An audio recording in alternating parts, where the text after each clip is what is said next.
Now let's turn our attention to artificial intelligence because EU member states have approved a law to regulate the use of AI. The legislation that the EU says is the first of its kind in the world bans some uses of the technology, things like the police use of applications that would profile people based on race, religion or sexual orientation. It also aims to tighten the rules for other users. That's according to the risk posed. Separately, at a global AI safety summit in South Korea, a number of tech companies have now signed an undertaking to develop AI systems more responsibly. They include firms like Google, Amazon, Meta, Microsoft and OpenAI. So let's speak now to Dessislava Savova, partner at the law firm Clifford in Paris. Good to have you with us. And talk to me about the significance, first of all, of that undertaking in Seoul today related to the development of AI tech, because we know there's a really fine line here, isn't there, between stifling innovation and making sure this new tech is safe. Totally nice to be with you today. So what is happening today in Seoul is just one more illustration about the importance in striking the right balance between innovating and protecting fundamental values. There is a testimony also in companies willing to engage in voluntary commitments around safety and AI, and the importance of adopting future-proof behaviors and strategies.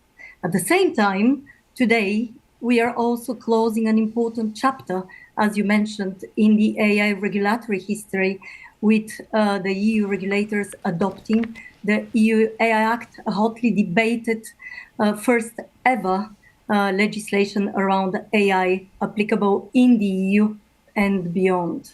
And one of the key undertakings is committing to what they call a set of safety procedures that will measure the risks that their AI models could pose. Talk to me about what those potential risks could be.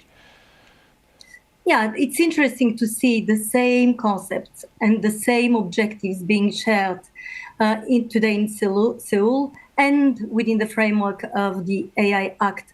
It's about risks that may be raised by these very powerful, impactful AI models that are able to competently perform multitasking activities. So when it comes to what risks actually the society and companies are aiming at protecting, it's really around health, fundamental values, human rights, society, and of course, environment. So any sort of risk that may endanger society, companies, and individuals dealing with AI.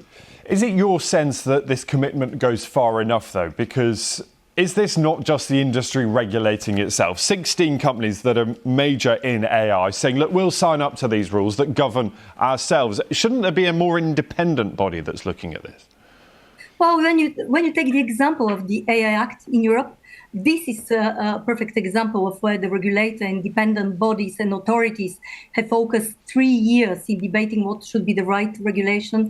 Now, engagement from the stakeholders, for those who are actually the key operators in the AI value chain, is fundamental.